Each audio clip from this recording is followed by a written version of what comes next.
Sa Biblia, ang sabi sa pasyon, walang magagawang sunay sa namatay mong katawan. Palibas ay lupa lamang sa abang-aba mo naman.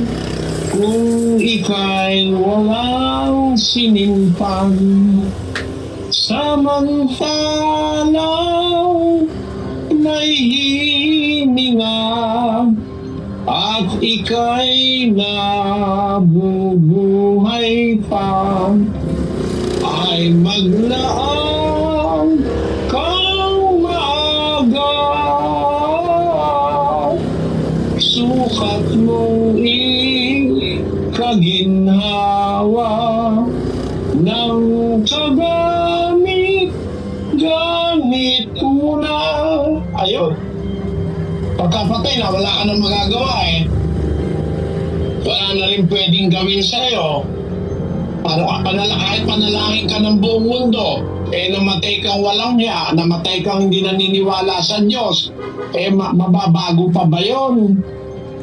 Wala ka nang magagawa pero pag namatay ka na, kahit ipanalangin ka pa ng ipanalangin ng kahit pasino, hahatulan ka ayon sa gawa ginawa mo puro mali. Ginawa mo puro pambababae, pagnanakaw, panluloko sa kapwa, namatay ka sa lahat ng kawalanghiyaan mo sa buhay. Kahit na magmisa, manalangin na manalangin, mababago mo pa ba yun? Basahin natin yung Ezekiel. Ganito ang sabi sa 18, versikulo 20. Ang kaluluwa na nagkakasala, mamamatay. Ang anak ay hindi magdadanas ng kasamaan ng ama, o magdadanas man ang ama ng kasamaan ng anak. Ang katuwiran ng matuwid ay sasa kanya, at ang kasamaan ng masama ay sasa kanya. Kita mo kapatid, yung katwiran mo nasa iyo, yung kasamaan ng masama nasa kanya. Hindi pwedeng ilipat. Hindi pwedeng yung kasalanan ng tatay mo mapunta sa iyo, o kaya kasalanan mo mapunta sa tatay mo. Yung katwiran niya nasa kanya, yung kasalanan mo nasa iyo. Kung sino yung masama, yun ang hahatulan ng Diyos. Ganun sa paghuhukom ng Diyos. Justisya ang Diyos justice siya, fair siya. Kung sino nagkasala, yun ang mananagot. Kung nagkasala ka, tapos wala kang takot sa Diyos, kahit sino pa manalangin, hindi ka pwedeng iligtas. Basahin natin ang 14:20 ng Ezekiel. Bagaman si Noe, si Daniel at si Job ay nangandoon, buhay ako, sabi ng Panginoong Diyos, hindi sila magiligtas ng mga anak na lalaki o babae man. Ang kanila lamang ililigtas ay ang kanilang sariling kaluluwa sa pamamagitan ng kanilang katuwiran. Ay kanya-kanya tayo ng gagawin. Gusto mong maligtas, gumawa ka ng katwiran, sumunod ka sa Diyos. Ang ama susunod sa Diyos, ang anak susunod sa Diyos. Gumawa ng katwiran yung ama, ayaw naman gumawa ng katwiran ng anak. Hindi maliligtas yung anak. Kahit manalangin ang manalangin yung ama, hindi rin maliligtas yung anak niya. Kahit na si Job pa manalangin, o kaya si Noe, o kaya si Daniel, sabi ng Panginoon, buhay ako, nandun ako sa araw ng paghukom. Hindi sila magliligtas ng anak na lalaki o babae man. Hindi nila kayang iligtas ang kanilang anak na lalaki o babae. Kasi kanya-kanya tayong sagutin sa Diyos. Yun ang hustisya ng Diyos. Halimbawa, napakasama mong tao, kahit manalangin pa lahat ng pari sa buong mundo, sabi ni Rizal, hindi rin mapapatawad Kasi nagbasa si Rizal sa Biblia Nagbasa siya ng Biblia, kaya sabi ni Rizal, kaya nagalit sa kanya yung mga prailing katoliko nung araw, binarin si Rizal sa Luneta. Bakit? Kasi sabi ni Rizal, bilibirin mo man lahat ng mga palmen, magdasal ka man ng magdasal, hindi mapapatawad ang, basahin na nga natin, kapatid na Luz, para meron ka na ng trabaho. Opo. Ito po ay nandun sa liham ni Rizal sa kabalagahan ng Malolos. Ang unang kabanalan ay ang pagsunod sa matuwid, anuman ang mangyari. Gawa at hindi salita ang hiling ko sa inyo, ani Kristo. Hindi anak ni Ama ang nagsasabing ulit-ulit, Ama ko, kundi ang nabubuhay alinsunod sa hiling ng aking Ama. Ang kabanalan ay wala sa pulpul na ilong, at ang kahalili ni Kristo ay di kilala sa halikang kamay. Si Kristo ay di bumalik sa mga parisayos, hindi nagpahalik kailan paman, hindi niya tinataba ang mayayaman at palalong eskribas. Wala siyang binanggit na kalmen, walang pinapagkwintas, hininga ng pamisa, at di nagpabayad sa kanyang pananalangin. Hindi napaupa si San Juan sa ilog ng Jordan, gayon din si Kristo sa kanyang pangangaral. Bakit ngayon ang mga pare ay walang bigong kilos na di may himing upa at gutom pahalos? Nagbibili ng mga kalmin, kwintas, korea at iba't iba pa, pandaya ng salapi, pampasama sa kaluluwa. Sapagkat kainin mo man ang lahat ng basahan sa lupa, kwintasin mo man ang lahat ng kahoy sa bundok, ibilibid mo man sa iyong baywang ang lahat ng balat ng hayop, at ang lahat ng ito'y pagbaguran mang pagkurus-kurusan, at pagbulong-bulungan ng lahat ng pare sa sandaigdigan. At iwisik man ang lahat ng tubig sa dagat, ay di mapalilinis ang maruming loob, di mapatatawad ang walang pagsisisi. Gayon din, sa kasakiman sa salapi, ay maraming ipinagbabawal na matutubos kapag ikaw ay nagbayad, gaya ng pagkain ng karne, pag-aasawa sa pinsan, kumpare at iba pa, na ipinahihintulot kapag ikaw ay sumuhol. Bakit? Nabibili baga ang Diyos at nasisilaw sa salapi na paris ng mga pare? Ang magnanakaw na tumubos ng bula de komposisyon ay makaaasa ng tahimik na siya'y pinatawad. Sa makatwid, ibig baga ng Diyos na makikain ng nakaw? Totoo bagang hirap na ang may kapal na nakikigaya na sa mga gwardya, tanod, karabineros o gwardya sibil?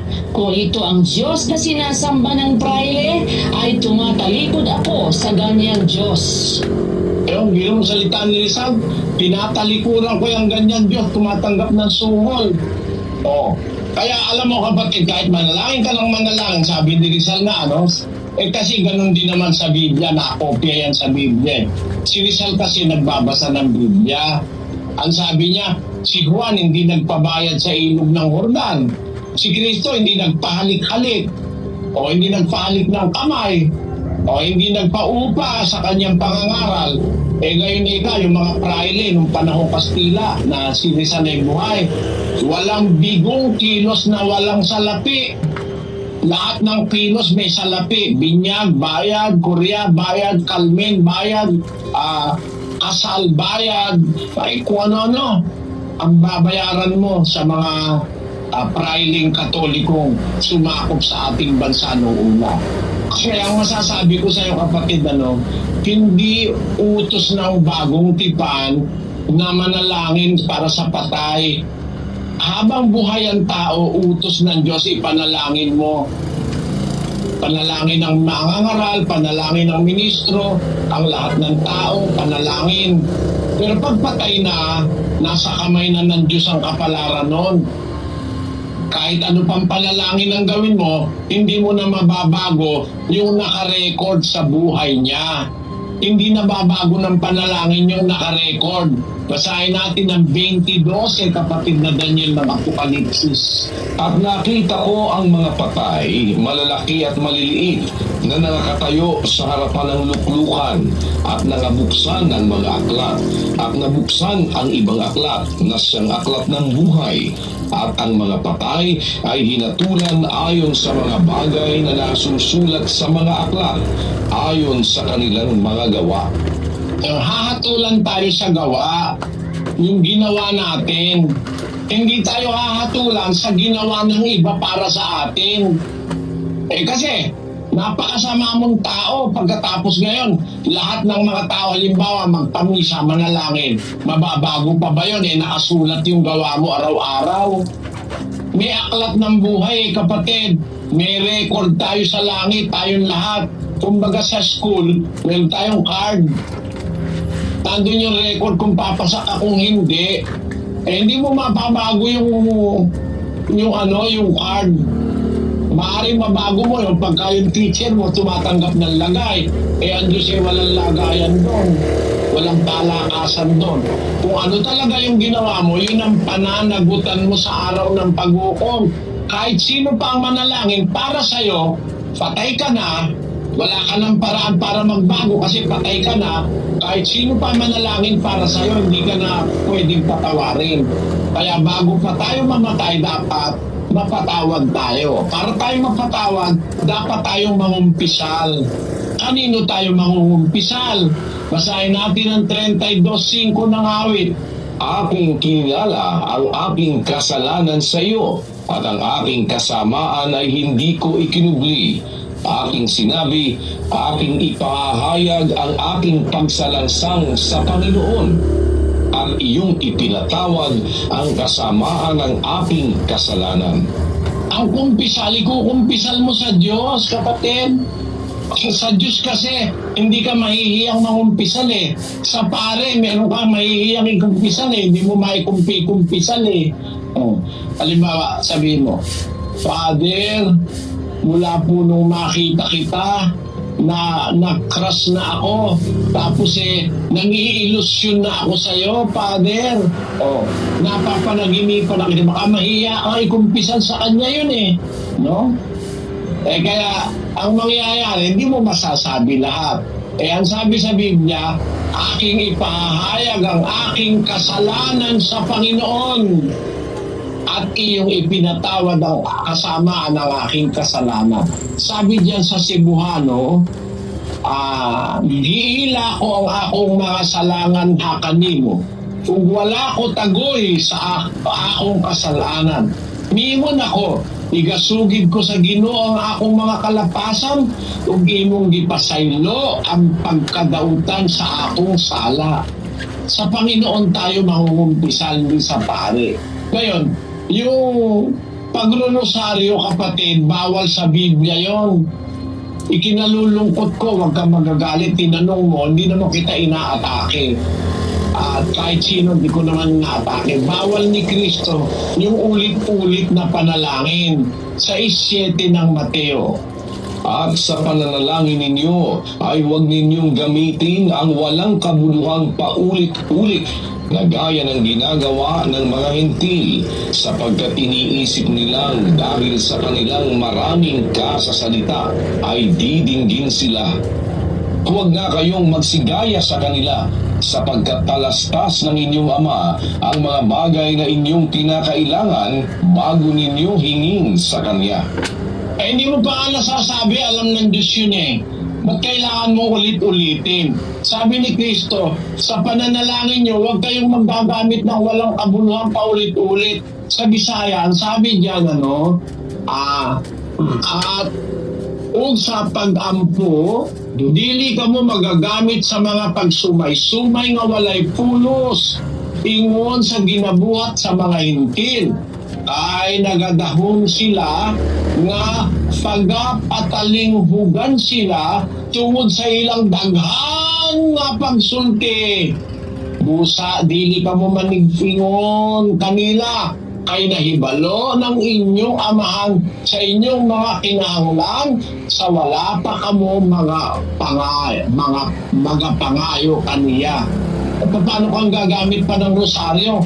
Ang rosaryo, ulit-ulit na panalangin limang abagi noong Marial, limang Hail Mary, limang Ama namin, limang sumasampalataya ako, lima, 49 yun eh. Biro mo, ulit-ulitin mo. Hindi naman bingi ang Diyos. Hindi naman siya bingi. Hindi naman siya makulit. Kinukulit lang ng iba. Trabaho ng mga hintil yan noong araw. Akala nila kung marami silang sinasabi, papakinggan sila. Ang Diyos nga sabi nga nung kanta yung, I believe above the storm, the smallest prayer will still be heard. I believe that someone In the great somewhere, hears every word. O, kita mo?